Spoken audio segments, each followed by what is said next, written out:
paso número 6 de estudio, que es la evaluación de la infraestructura y el equipamiento de 3 unidades de terapia intensiva en un hospital de segundo nivel de la Ciudad de México. Este trabajo se realizó en el año del 2012.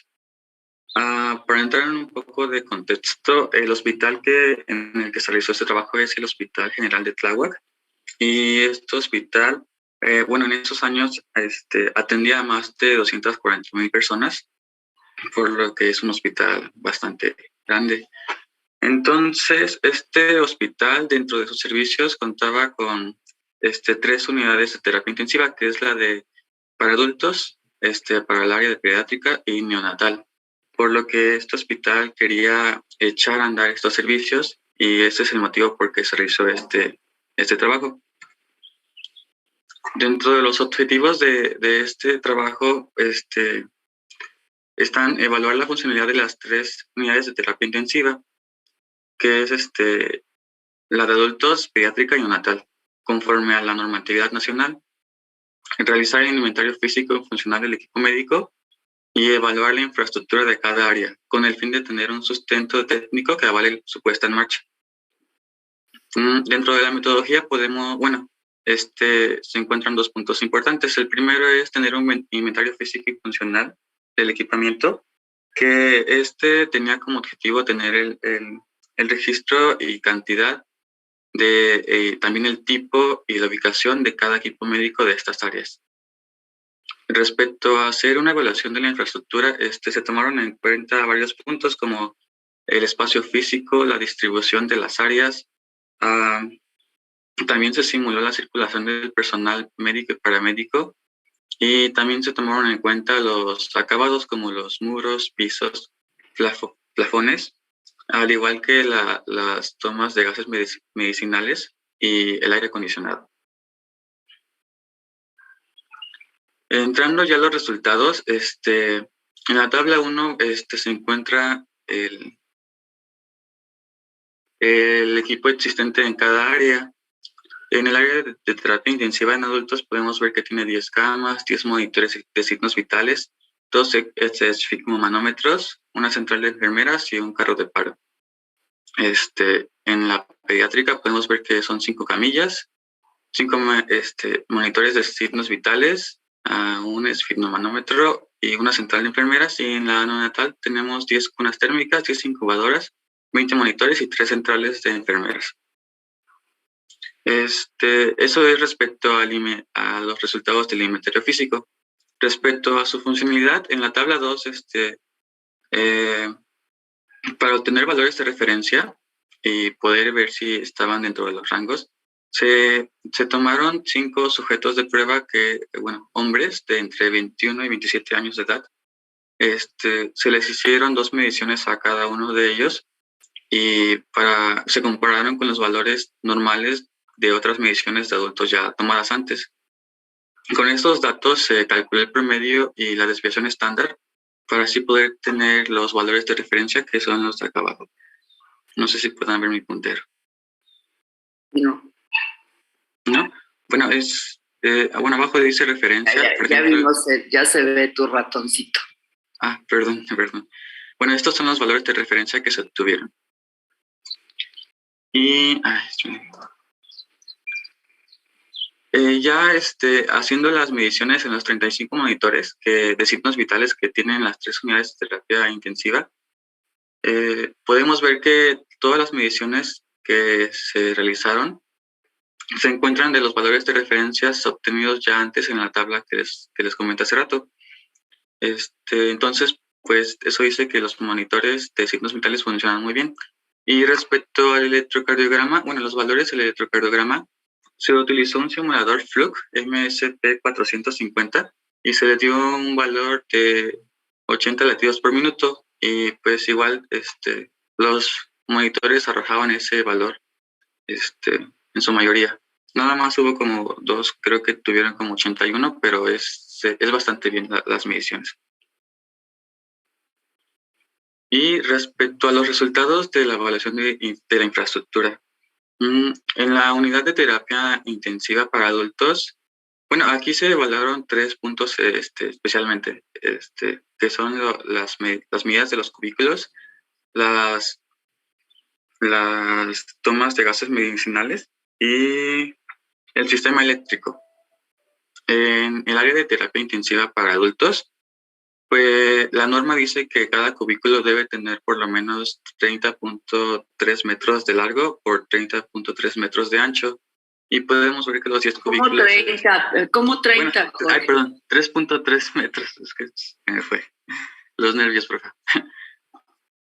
3.3 metros de largo por 3.3 metros de ancho. Una disculpa, compañeros. Podemos ver que los 10 cubículos de la unidad de adultos cuenta con eso sin limitaciones. Y también la norma dice que se deben de tener por lo menos 4 contactos de grado médico y la mitad de ellos debe estar conectados a una planta de emergencia. Esta área cuenta con 10 contactos de grado médico y 8 de ellos están conectados a una planta de emergencia. Y respecto a los gases medicinales, la norma nos dice que debe de haber 2 tomas de oxígeno y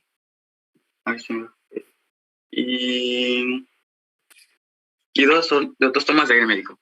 Y esta área cumple con ese criterio también. En el área de terapia intensiva pediátrica, podemos ver que el cubículo número 3,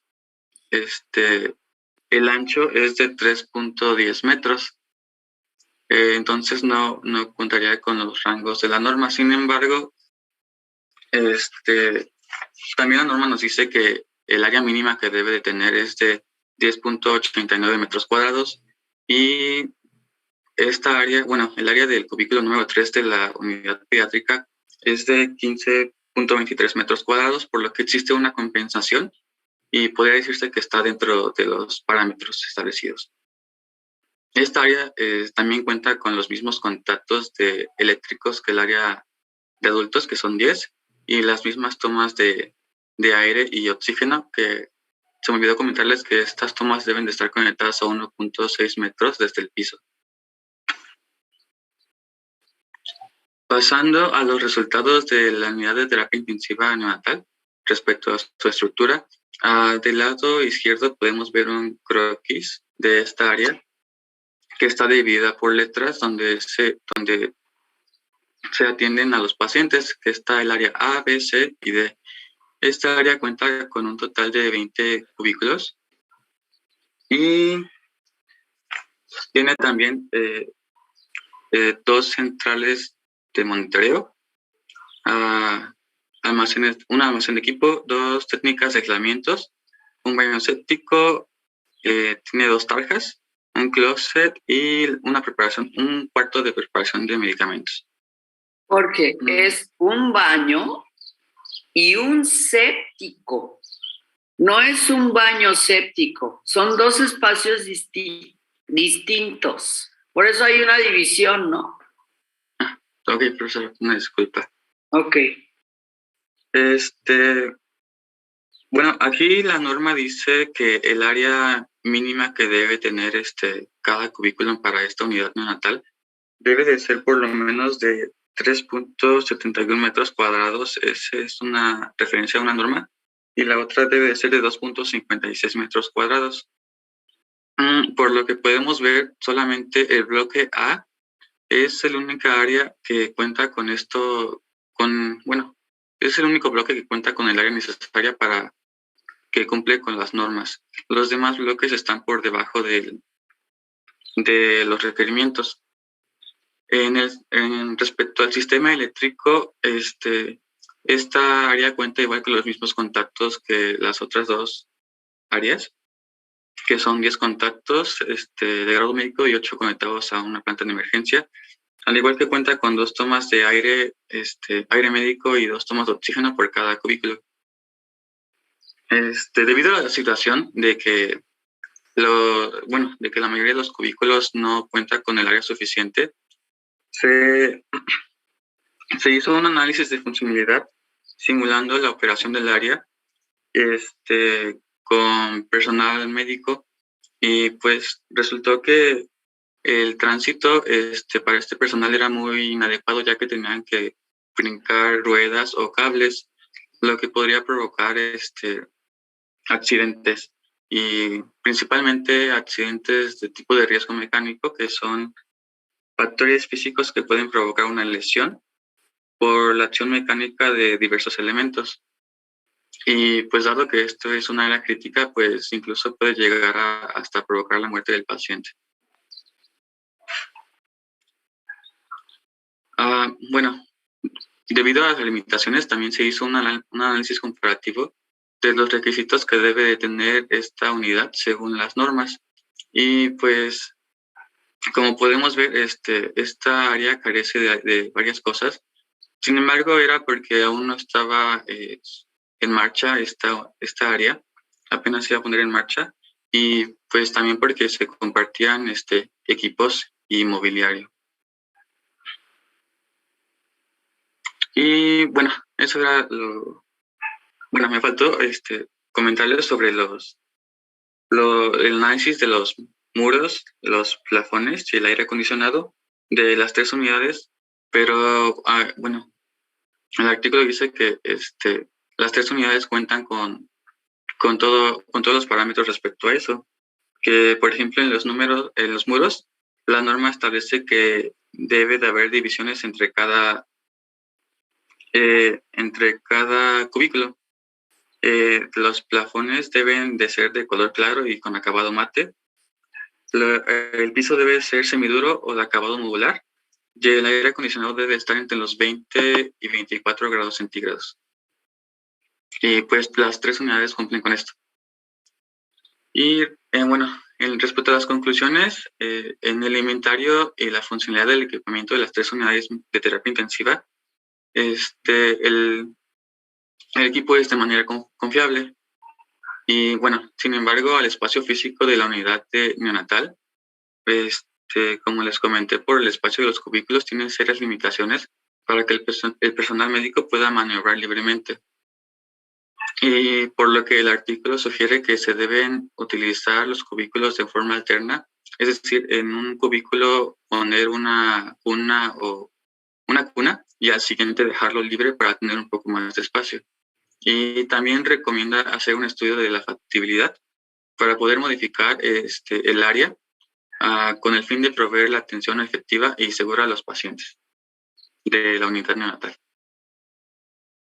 Y eso sería todo, profesor. Ponme la diapositiva anterior. No nos dijiste nada de esta tarde. Bueno, están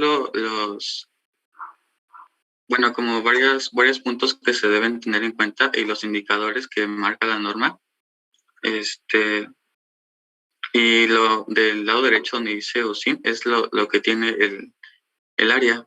Por ejemplo, en trabajo social se comparte con pediatría. La jefa de servicio se tiene. Y, por ejemplo, el descanso de personal no se tiene.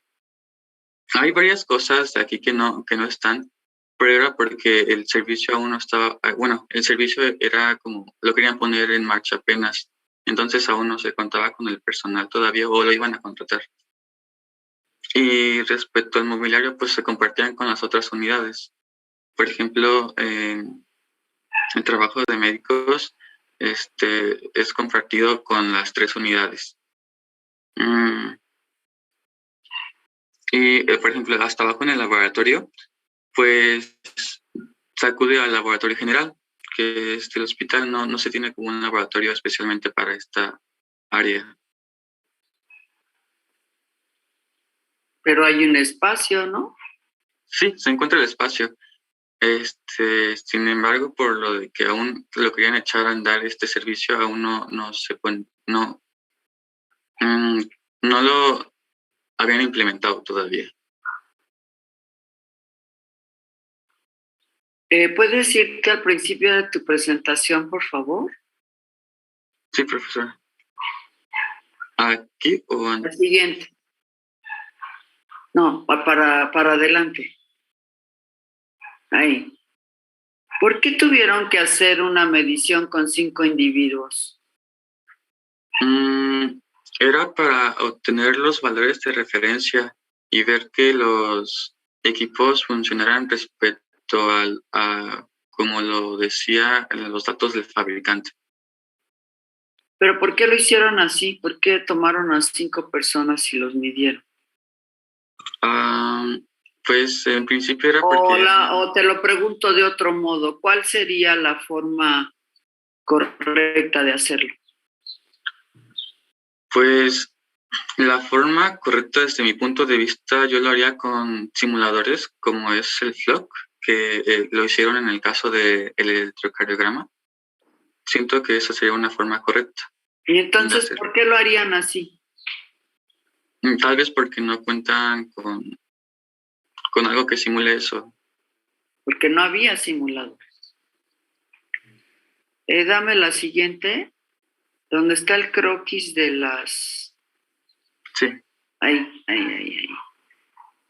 Nada más para ubicar al grupo, comentarles que en las unidades de terapia intensiva neonatales no hay divisiones, no hay cubículos. Se colocan las cunas, una junto a la otra, con cierto espacio. Y entonces por eso lo que se está proponiendo es que no metan tantas cunas, ¿no? Y se puede hacer porque solamente es una cuestión de separar en el espacio. Entonces, no hay divisiones, no hay cubículos como en las terapias intensivas de adultos, ¿no? Donde sí hay un cubículo para un paciente y así en todos los casos. Aquí no. En las terapias neonatales generalmente no hay divisiones para las cunitas térmicas y para las incubadoras que tienen ahí para los chiquitos. No sé si tengan alguna pregunta o algún comentario, por favor. Yo tengo una, por favor. Bueno, es una pregunta. Yo me hago bolas, sinceramente, con algunas definiciones. Es que, por ejemplo, en las que pusiste, Jorge, me imagino que son tablas directamente sacadas de la lectura, ¿no? Pero, por ejemplo, hay veces en que dicen que es UTIN y que es USIN y cosas así, o sea, como que van jugando con el nombre. Y yo a veces he escuchado que dicen que la UTI es la unidad de tratamientos intermedios, creo algo así, y algunos lo tienen como unidad de terapia intensiva, o a veces unidad de cuidados intensivos y cosas así. Entonces, mi pregunta es, ¿cuál es la manera oficial de que se digan a esas áreas? Porque en lo personal a mí sí me hago bolas, pues, y más porque algunos le dicen terapia y otros tratamientos y cosas así. No sé si pueda responderme, no sé, la profa o así, por favor. Gracias, Ashanti. A ver, Jorge, ¿qué le respondes a tu compañero? Bueno, pues el hospital en sí tiene el nombre de USIN, que es Unidad de Cuidados Intensivos Neonatales, pero el artículo lo maneja como UTIN, que es Unidad de Terapia Intensiva. Pues yo siento que es como lo mismo, nada más cambia un poquito la letra, pero oficialmente el hospital lo maneja como Unidad de Cuidados Intensivos. Entonces, yo creo que si el hospital lo maneja así, también el artículo debería manejarlo así. No hay una norma, Ashanti. Efectivamente, como dice Jorge, unidad de terapia intensiva y unidad de cuidados intensivos es exactamente lo mismo, ¿no? Entonces, lo vas a visualizar en los hospitales cuando vayas de manera indistinta. Y en todo caso, lo que hay que tener claro es que se trata de un espacio en donde tenemos pacientes con críticos, ¿no? Que están en una situación de salud aguda crítica. Y bueno, pues el equipamiento que tienen ahí que va en esa dirección, ¿no? Entonces, es lo mismo. Ya lo único que cambia, digamos, es el tipo de paciente. Si es de adultos, si es pediátrica, si es neonatal, ¿no? Entonces tiene una A, una P, una N. Pero efectivamente, de pronto puede haber una confusión porque unidad de cuidados intensivos y unidad de cuidados intermedios, pues tienen las mismas iniciales. Entonces, normalmente lo que se propone cuando se está hablando de una unidad de cuidados intermedios es poner intermedio completo o poner una I y una I, o sea, una INT, ¿no? Que pueda, digamos, diferenciar, ¿no? Porque en la cuidado de unidades intermedios, pues el paciente tuvo una mejoría, ¿no? Y ya no necesita estar en cuidados intensivos. Pero tampoco hay una nomenclatura ni una norma o algo que nos indique con claridad si es intermedios. En el INER, por ejemplo, tienen la unidad de cuidados intensivos y junto, o sea, hay un transfer, hay un pasillito, y ya estás en el otro lado de un espacio grande, está la parte de terapia intermedia. Entonces, bueno, pues el personal y la gente que trabaja, digamos, ahí en el hospital, pues tiene claridad de que un lado es intensivo y el otro lado intermedio, pero efectivamente puede ser confuso para quienes no estamos familiarizados en el espacio y si no está correctamente etiquetada el área, digamos, ¿no? De manera explícita, pues entonces, bueno, pues habrá que tener cuidado y estar alertas, ¿no? Y, por ejemplo, profa, ¿la unidad de cuidados intermedios está dentro de la unidad de cuidados intensivos? No, ahí sí hay que hacer, bueno, no necesariamente o no en general. En mi experiencia, yo nunca he visto que haya 3 camas de cuidado intermedio y 4 de cuidado intensivo, porque entonces ahí sí se pone muy complicado, ¿no? El seguimiento a los pacientes. En principio son espacios distintos porque el nivel de gravedad de los pacientes es diferente, el nivel de vulnerabilidad de los pacientes es distinto. Entonces, como les decía, en el intermedio ya hubo una mejoría. Entonces, la idea es sacarlos de la terapia intensiva, ¿no? Y llevarlos a un espacio que es menos estresante, que tiene un poquito de menor atención, digamos, complejidad, estas cosas. Entonces, la respuesta es no debería, ¿no? En principio, no. No, yo nunca he visto que estén en el mismo espacio juntas, digamos. Entonces, pues no debería. Es que, por ejemplo, profa, entre las lecturas que hicimos de tarea, hay una, la que hablaba sobre el cuidado de la higiene en el INER. Creo que sí era no me acuerdo si era el INER o ¿Del flujo? Ajá, el que siguieron al residente, al médico residente como sombra. Y ahí habla sobre un croquis que tienen pues de la UCI, ¿no? Que tienen dentro del INER, pero sí, no sé si estoy confundiendo con otras lecturas, pero también hablan sobre que este residente accedía también a la unidad de terapia intermedia, pero dentro de la unidad de terapia intermedia está la UCI, o a menos de que el croquis entonces haya estado mal. No, lo que pasa es que un croquis, pues es eso, ¿no?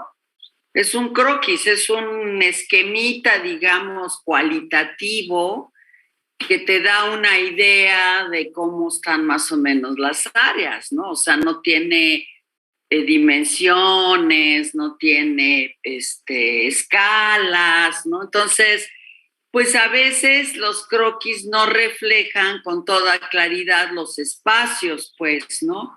Lo que sí te puedo decir es que ese trabajo se hizo en la terapia intensiva. Cuando lleguemos allá lo comentamos, si quieres, Ashanti. Ok, gracias, profa. De nada. Andrés Calzado.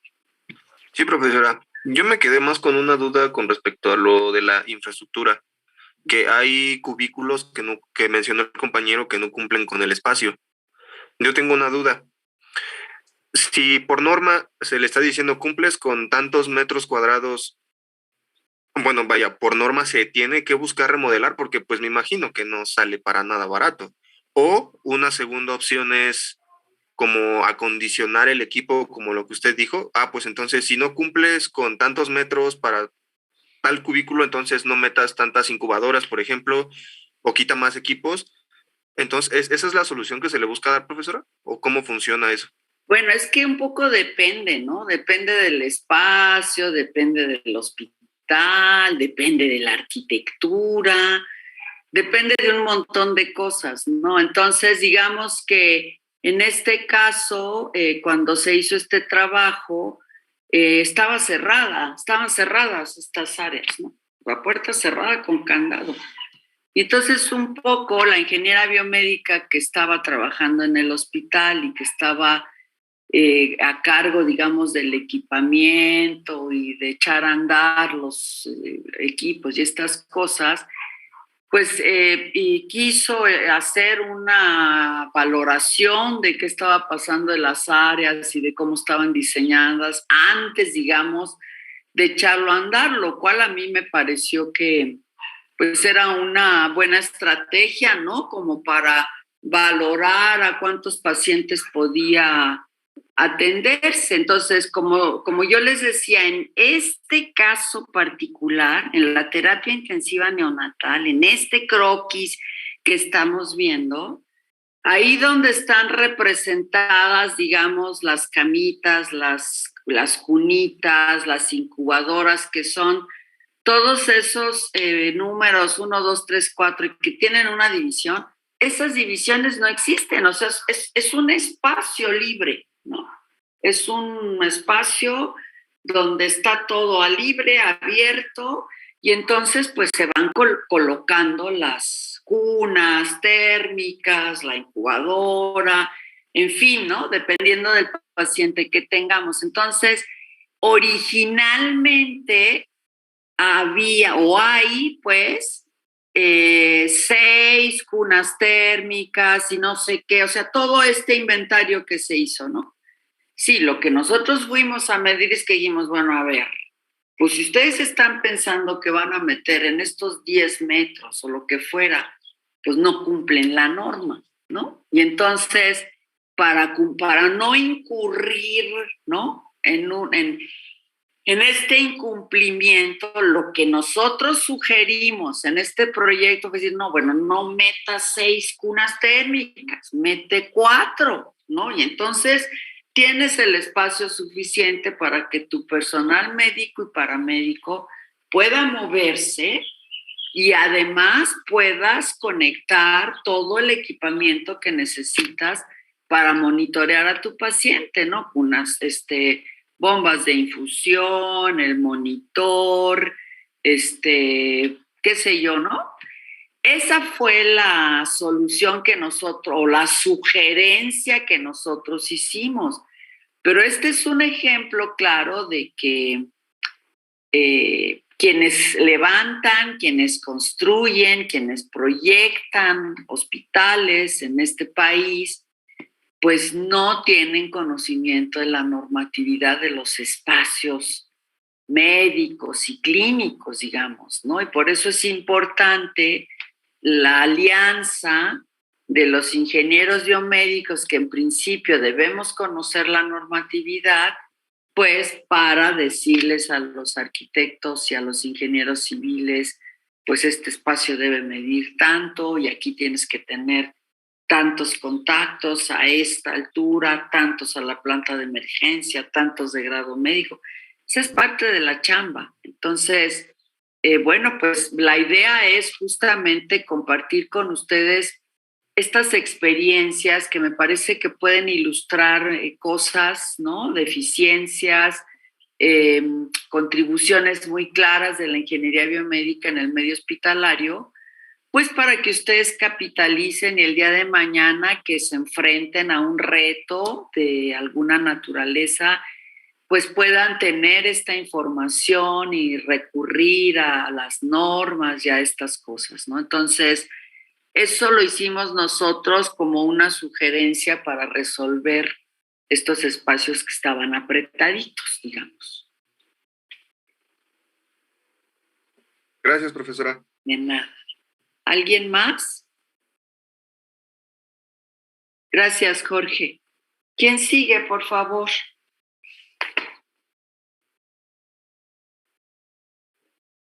Sigo yo, profesora. Adelante.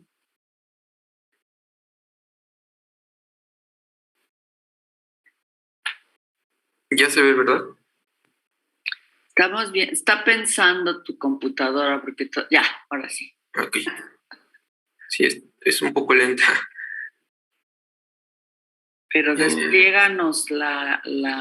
Ándale, eso.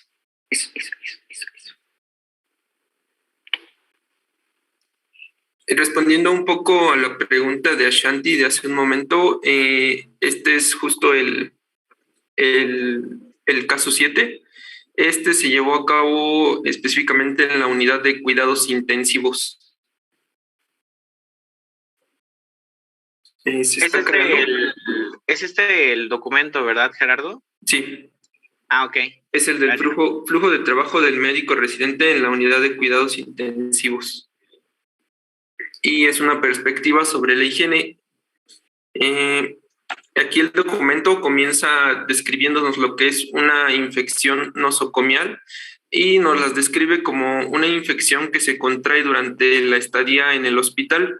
Esto quiere decir que se contrae 48 horas después, o que más bien 48 horas, en 48 horas, si no se había, digamos, registrado que había alguna infección en periodo de incubación y se contrajo después, pues generalmente esta infección se considera como nosocomial.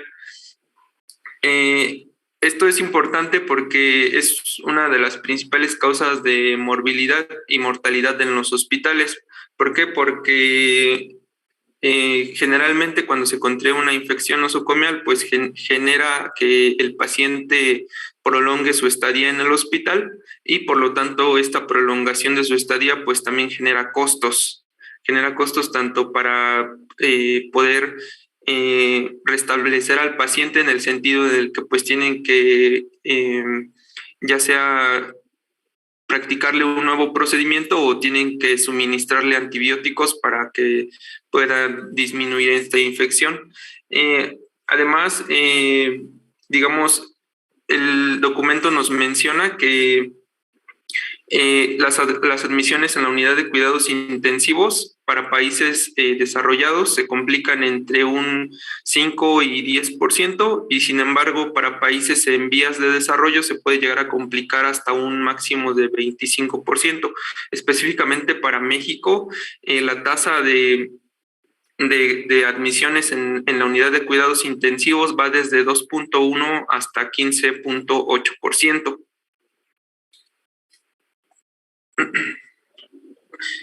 Por otro lado, nos menciona las estadísticas de este seguimiento se dio en el Instituto Nacional de Enfermedades Respiratorias durante el año 2012 y tuvo un total de 3.635 egresos, con una incidencia de infecciones de 269 episodios en 195 pacientes. Esto quiere decir que la tasa de infección pues es del 7.4% de las personas que se están infectando gracias pues a, digamos, a infecciones que contraen en el hospital.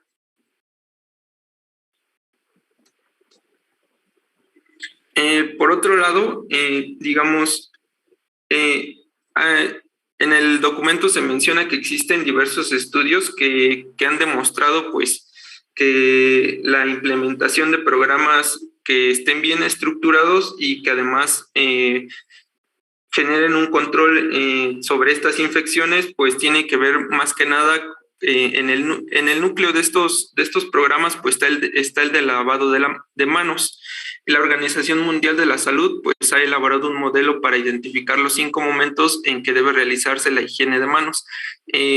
Por otro lado, no se menciona con exactitud en el documento. Yo lo busqué aparte, y la Organización Mundial de la Salud dice que al menos se debe el médico residente o todo el personal que esté en contacto con los pacientes se debe de lavar las manos al menos 6 veces. Este es un dato importante, ya que después va a aparecer una estadística sobre esto que vamos a ver. Entonces, los 5 momentos en los que se debe realizar la higiene de manos: el primero es antes del contacto con el paciente, sobre todo pues para evitar que lleven algún tipo de bacteria o agente externo al momento de estar en contacto con el paciente. Después sería antes de realizar una tarea de limpia o una tarea aséptica, y después sería, ahora sí que después de tener exposición a fluidos corporales, esto sobre todo para evitar llevar esos fluidos pues con otros pacientes o con otras personas que no estén involucradas en los servicios. Y después del contacto con el paciente, esto también es justo para evitar prolongar infecciones entre pacientes, y después del contacto o con el entorno del paciente, ya que se sabe que pues también a veces los fluidos, las secreciones también pues hay bacterias o infecciones que se transmiten en la vía aérea o por contacto. Entonces el entorno también puede estar contaminado. Entonces estos son los 5 momentos importantes en los que se debe realizar higiene de manos según la OMS.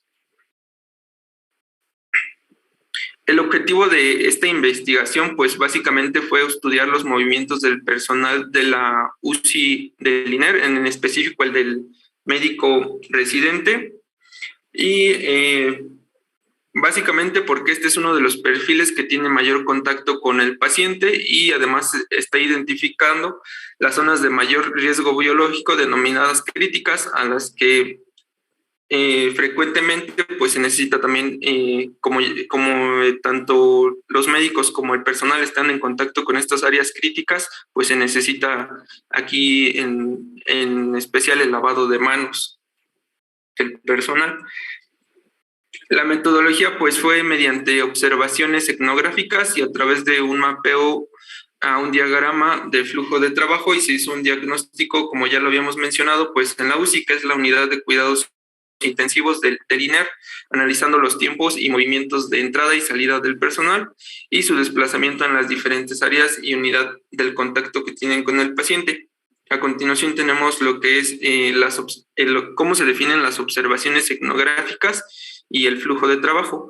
Sí, principalmente las observaciones etnográficas pues es observar a un participante de un determinado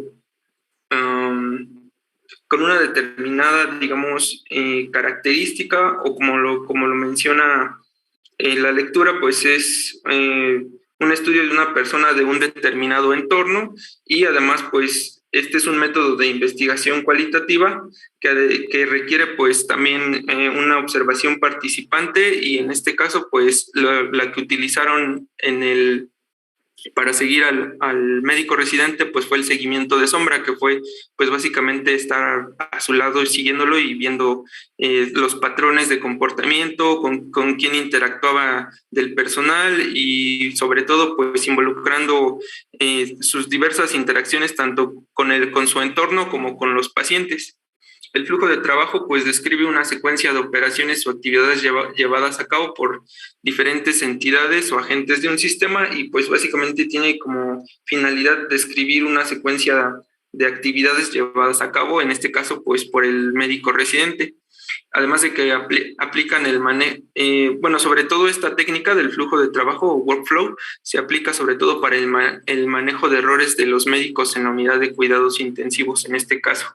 Y además se utilizaron zonas críticas como una plantilla para combinar los diferentes flujos de trabajo y así generar un solo modelo de workflow. Esto quiere decir pues que se utilizaron estas zonas críticas básicamente para mapear el recorrido del médico. Aquí mencionamos se identifican las zonas críticas. Del lado izquierdo con cuadro están las zonas que tienen grifos, dispensador de jabón, toallas desechables y alcohol gel. En este caso, pues el primer lugar donde se encuentran estos que tienen estas características es el filtro de acceso 1 y es el acceso principal a la unidad de cuidados intensivos. El otro filtro de acceso está designado para la entrada de familiares y también cuenta con estas características de tener grifos y dispensadores, además de la central de enfermeras, que es donde se realizan todas las tareas de documentación, revisión e información y preparación de material, y los cubículos de observación, que cuenta con 9 cubículos de observación. En este caso, los que no tienen acceso al lavado de manos son el acceso a la unidad de terapia intermedia, la UTI, que se encuentra dentro de la UCI y comunica, más bien que comunica la UCI con la UTI. Y bueno, aquí está conectada a las puertas del pabellón A y del pabellón B. Estas puertas generalmente se encuentran abiertas porque pues se necesita que el médico residente pues pase de un lado o al otro. Es, supongo, a lo que se refería mi compañero Ashanti en su pregunta de hace rato. Pero aquí cabe mencionar pues que básicamente el seguimiento fue dentro de la UCI. Y otro lado donde no hay acceso al lavado de manos es la jefatura de la UCI. Perdón, Gerardo, déjame hacer un paréntesis ahí, ¿no? Como para comentar la inquietud de Ashanti. Fíjate, Ashanti, no está dentro de la terapia intensiva, ¿no? Hay una puerta, hay un pasaje que comunica a las dos áreas. Sí, de hecho es lo que estaba viendo el croquis y sí, profe, tiene razón, solo es una puerta que comunica ambas áreas, tenía razón.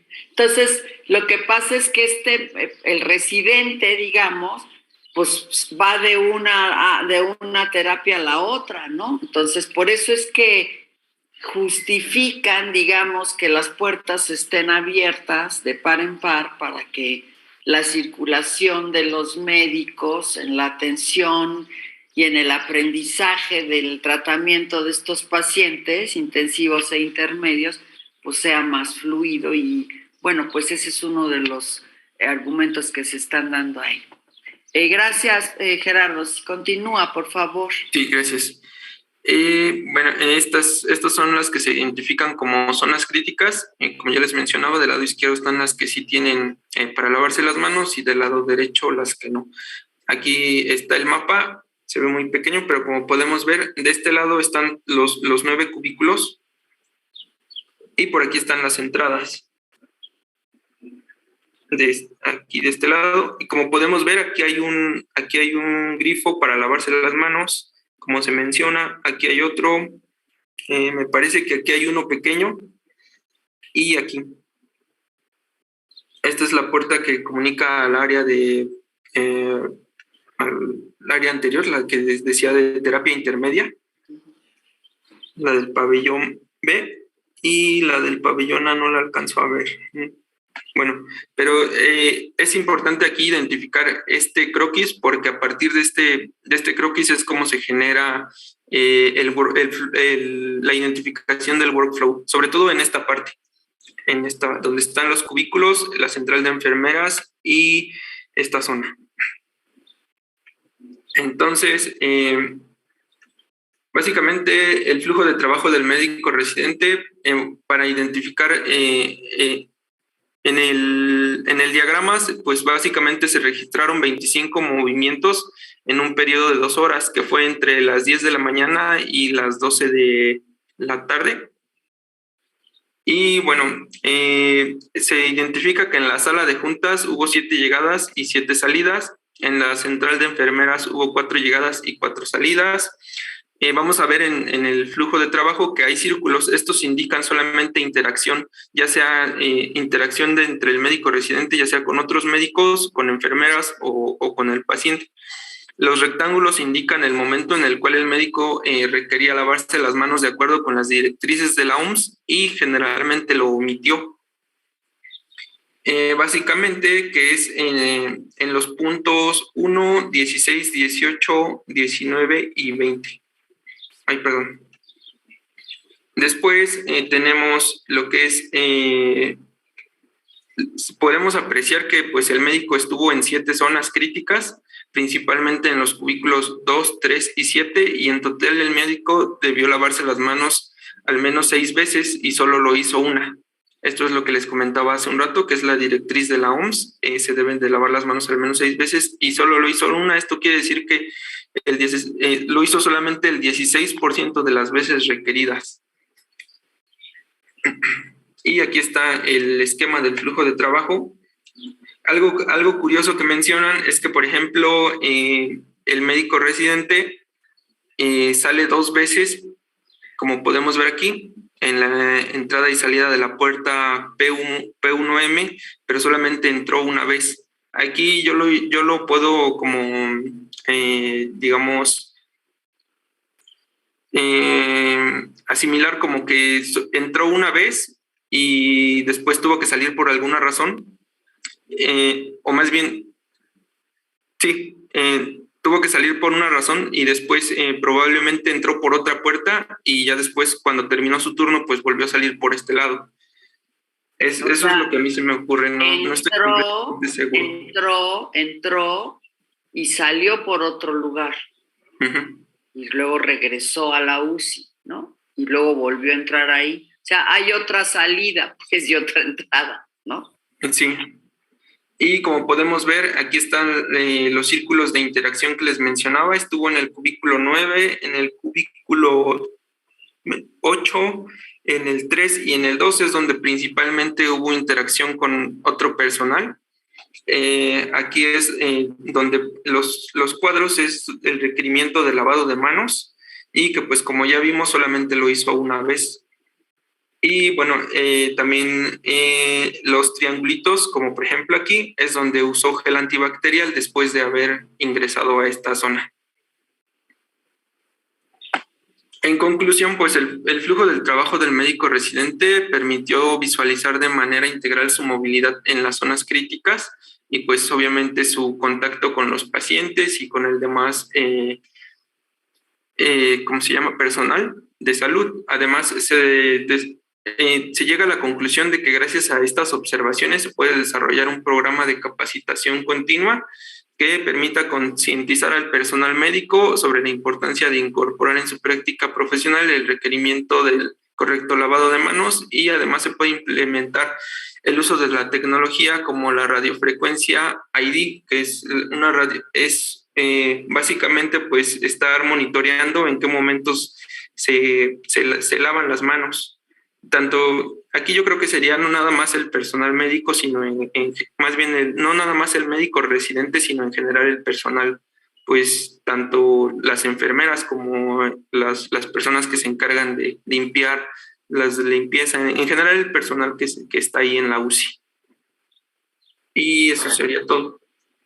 Correcto. De hecho, Elizabeth Romero García, que es la primera autora de este trabajo, desarrolló en su tesis el análisis de la higiene de manos en todo el personal que confluye en la terapia intensiva. O sea, la tesis sí tiene el análisis de cada uno de los perfiles y del seguimiento de más de un residente, de más de una enfermera, ¿no? Es un trabajo mucho más completo, pero cuando uno presenta trabajos en los congresos hay que presentar trabajos parciales, resultados parciales, porque es imposible, digamos, ¿no? Presentarlo todo. Entonces, bueno, nosotros estamos presentando aquí el caso de un médico residente. Si alguien quiere ver todo el trabajo, pues está ahí en Tesiwami, ¿no? Y tiene que ver con todo el personal que está y que confluye a la unidad de cuidados intensivos. Y en general los resultados son que hay muy poco apego, digamos, al lavado de manos no solamente en la terapia, sino en el ámbito de la salud.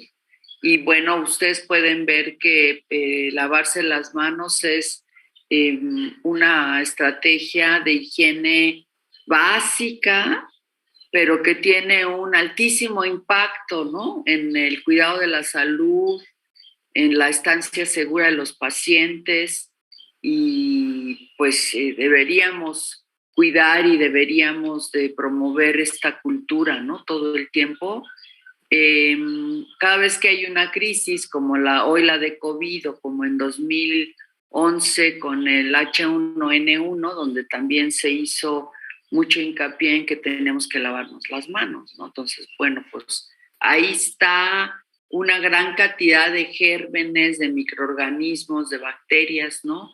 Que uno con toda facilidad pues transmite, ¿no? Uno puede ser un vector de transmisión natural y muy fácil pues para transmitir este tipo de cosas, ¿no?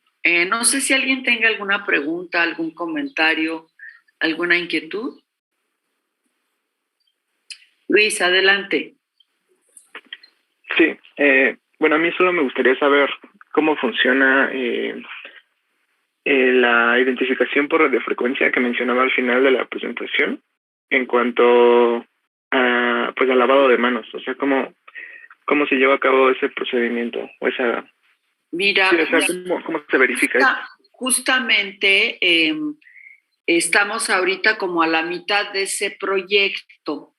¿Cómo funciona? Le vamos a colgar al personal un tag como el de las casetas de cobro de las autopistas. Ya ves que le ponen una tarjeta magnética al coche y entonces hay un lector, ¿no? Cuando el coche pasa, detecta y, bueno, le hacen el cobro electrónico a la tarjeta que está asociada.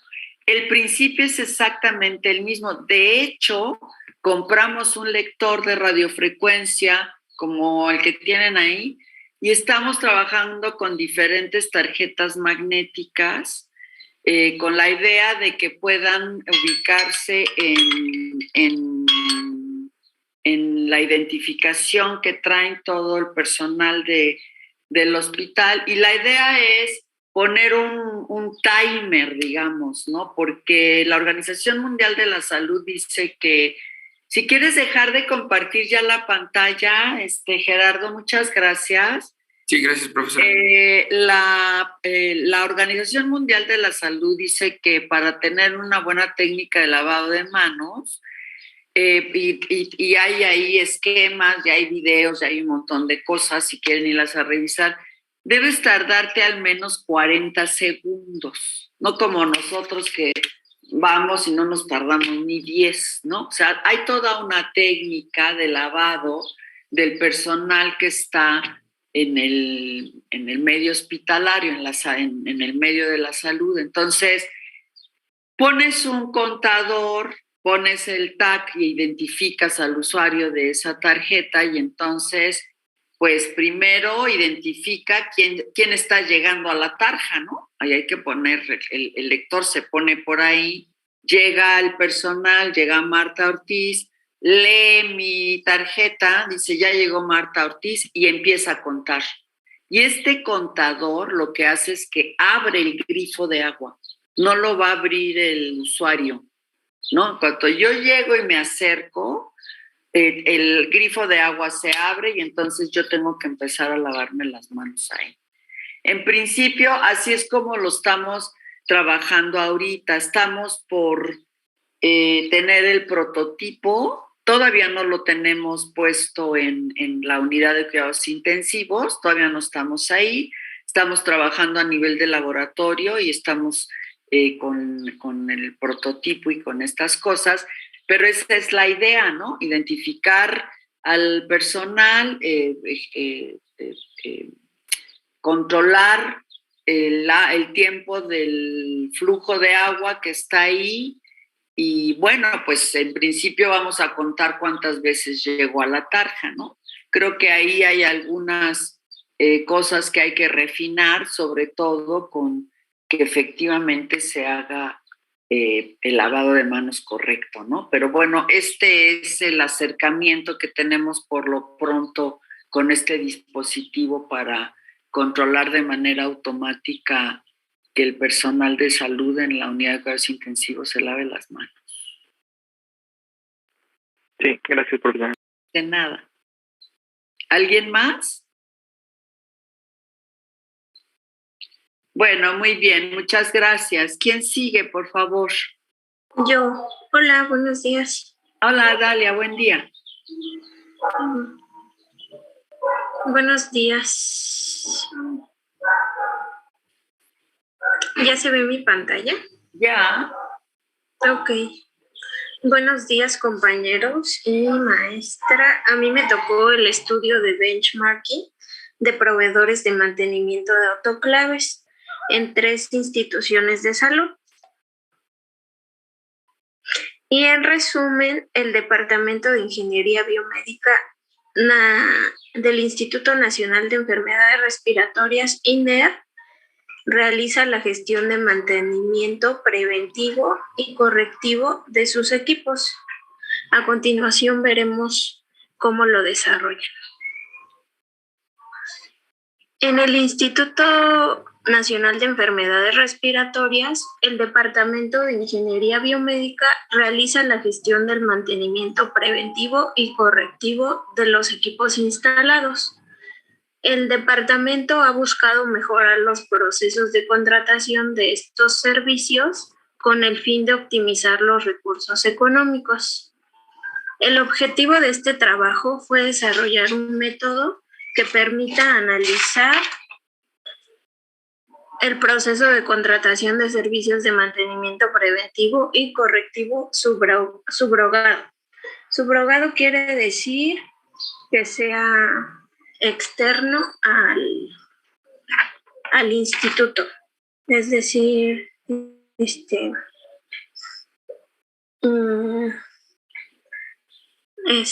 ¿cómo explicarlo? Que contratas a proveedores, ¿no? Para que contratan a hacer el servicio.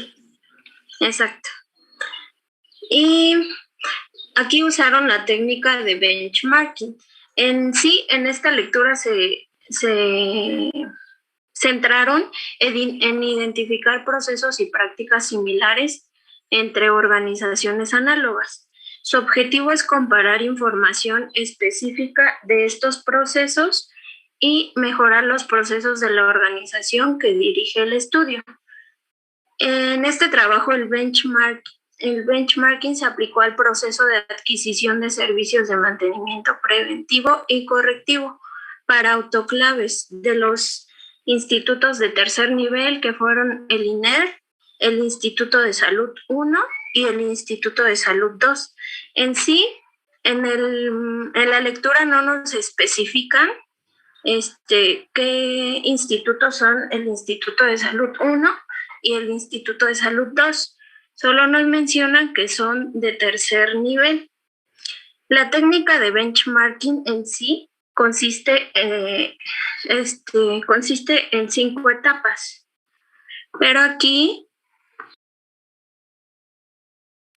Pero en este trabajo solo abarcan las primeras 3 etapas.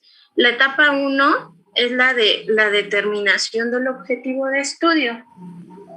Y en esta se planifica lo que se debe hacer, qué es lo que queremos hacer, cómo lo queremos hacer y quién lo va a hacer. En la etapa 2 se trata de la recopilación de la información. En esta etapa es fundamental la recopilación de datos. Y en la etapa 3 es el análisis de la información. Una vez recopilada la información, se deben analizar los elementos que marcan la diferencia de una empresa a otra. En este caso van a ser las del INER, el Instituto de Salud 1 y el Instituto de Salud 2.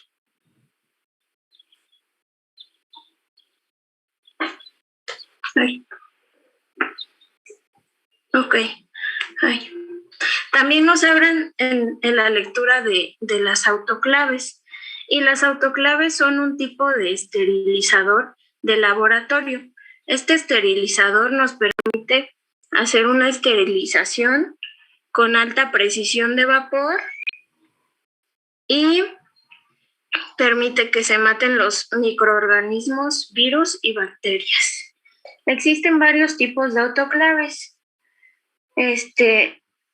La que voy a mencionar es la autoclave de clase N y se caracteriza por sus dimensiones reducidas, pero sirve para esterilizar materiales textiles, cuerpos huecos y Este se usa más cuando son materiales pequeños, por ejemplo, los tatuadores, en el hospital se usan muy poco. Las autoclaves de clase B tienen dimensiones reducidas, pero se pueden esterilizar cualquier tipo de carga. Es decir, pueden ser materiales embolsados, textiles, turbinas, etc. Y las autoclaves de tipo S o clase S, se trata de una combinación de las autoclaves de clase N y clase B. Y en sí, todavía no hay una norma que establezca claramente este tipo de autoclave, pero la más utilizada en el área de biomédica es la autoclave de clase B. Y ahora abordaremos la metodología que se desarrolló en la lectura. Y en este trabajo el benchmarking se aplicó al análisis comparativo de propuesta técnica y económica de los proveedores de mantenimiento preventivo y correctivo de las 3 instituciones de tercer nivel. Cabe mencionar que estos estudios se realizaron en los años de 2014, entonces no son tan antiguos, pero tampoco muy recientes.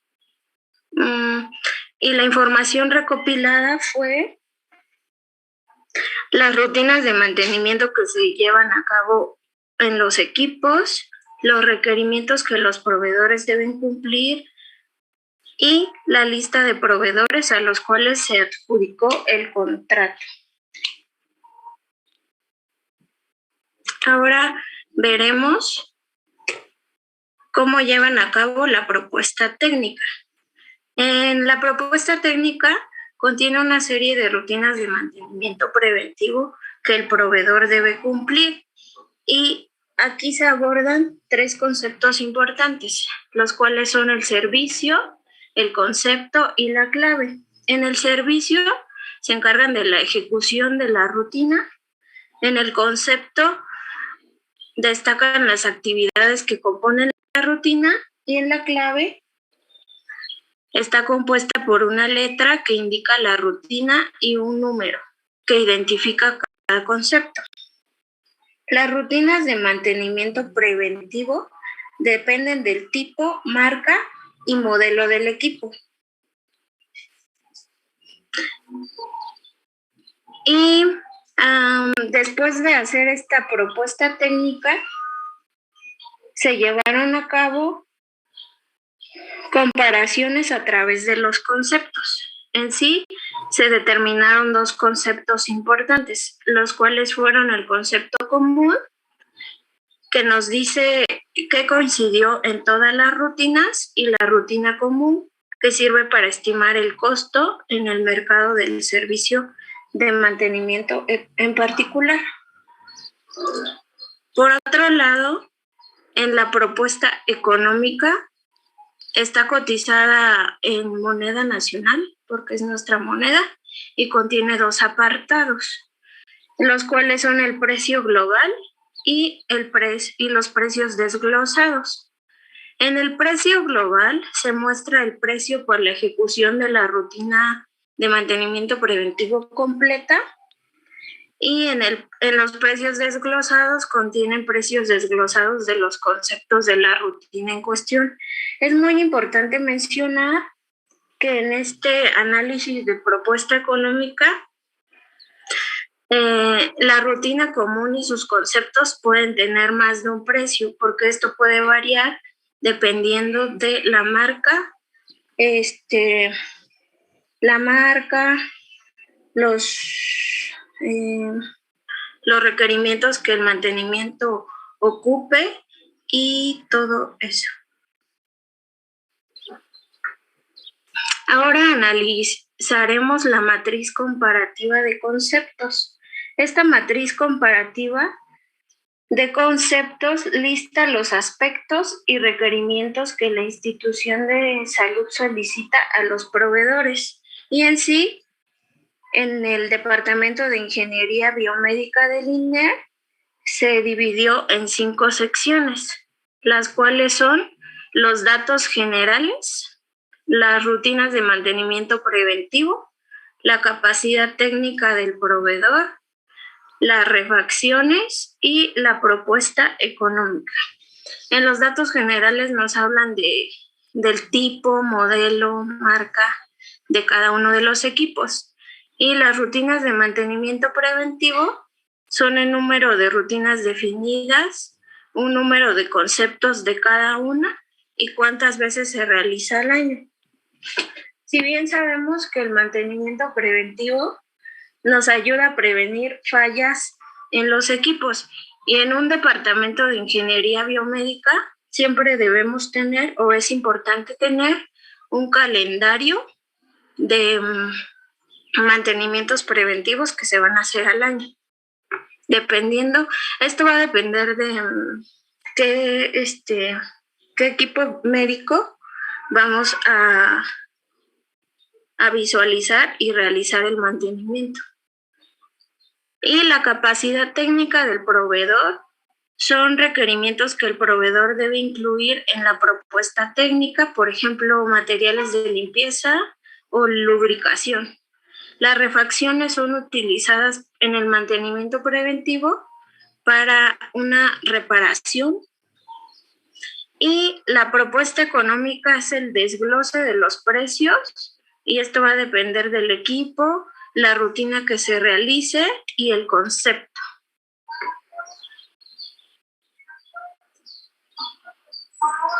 Ok, ahora analizaremos los resultados de las tablas obtenidas de los 3 institutos. En la tabla de la derecha podemos ver la rutina común que se lleva a cabo para las autoclaves en los 3 institutos. Podemos observar que en el INER hay 8 conceptos, pero en descripción de conceptos también podemos observar que las 3 rutinas en los 3 institutos consideran el proceso de limpieza del equipo. Y también podemos observar que el mayor número de conceptos a evaluar los tiene el INER, y el Instituto de Salud 1 y 2 tienen 6 y 4 respectivamente. El benchmarking realizado a las rutinas se hizo con el fin de identificar los nombres comunes de las actividades de mantenimiento realizadas. En este caso, el más común fue el de limpieza. Entonces eso se delimita como un concepto común.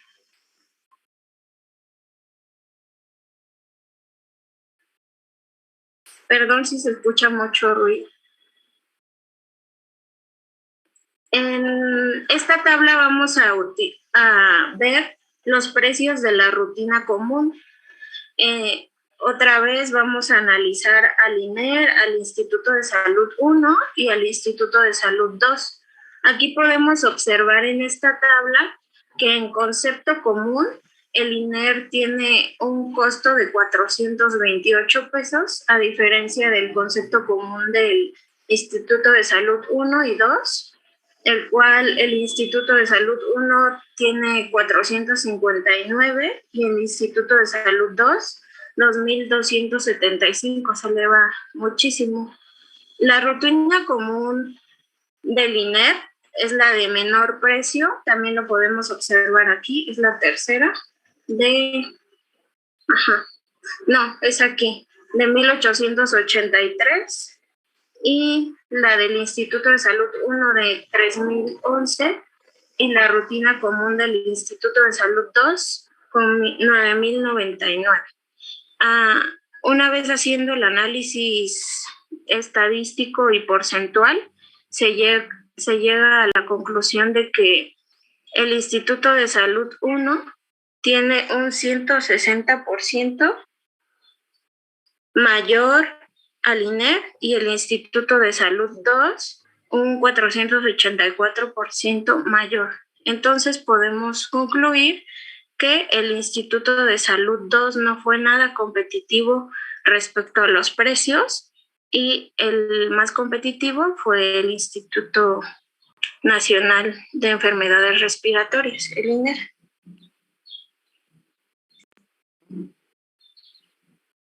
Y como conclusiones es que en la lectura se genera una rutina común de mantenimiento preventivo para observar cuáles son los conceptos, cuáles son los conceptos más, ¿cómo se podría decir? Los conceptos parecidos en los tres institutos. También se establece un precio de dichas rutinas comunes en términos de un intervalo con un costo máximo y otro mínimo. Y también se obtiene una matriz de comparación de conceptos entre las tres instituciones de salud. Y encontramos y concluimos que el INER resultó el de mejor calidad, con una mayor capacidad técnica del proveedor y las refacciones incluidas al menor costo. También en las lecturas dice que el INER estableció un precio unitario al proveedor para que cotizara las refacciones. Entonces yo creo que también por eso, opino que por eso el INER siempre salió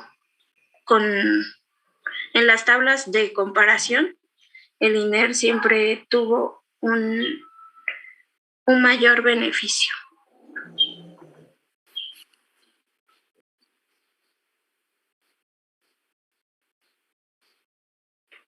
Y no sé si tengan alguna pregunta. Esto es todo por la presentación. Yo te quiero preguntar, Dalia, ¿por qué el INER quiso hacer esto? ¿Por qué? Pues en sí quería mejorar o quería aprovechar el mejor, quería comparar aspectos de propuestas técnicas y económicas para así mejorar el costo-beneficio de un mantenimiento preventivo o correctivo. Bueno, eso fue lo que hicieron. Ajá. ¿Por qué lo hicieron? ¿Cuál es la motivación de hacer un análisis comparativo de estas cosas? Pues primero para la mejora del hospital en cuanto a que las máquinas o en sí las autoclaves, en este caso, estén en buen funcionamiento. Y segundo, pero ya estaban en buen funcionamiento. Ajá. No es que se hayan descompuesto, ¿no? Las autoclaves estaban en funcionamiento y tienen un contrato de mantenimiento preventivo que incluye algunas cuestiones de reparación. O sea, las autoclaves o los esterilizadores funcionan, pues, ¿no? Ok.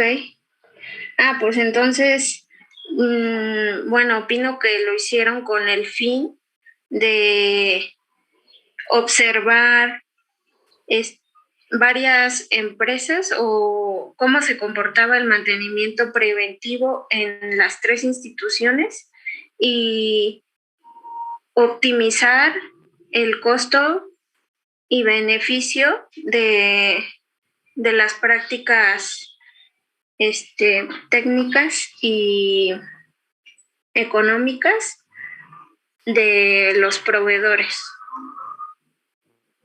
Gracias. ¿Alguien tiene alguna inquietud, algún comentario, alguna pregunta?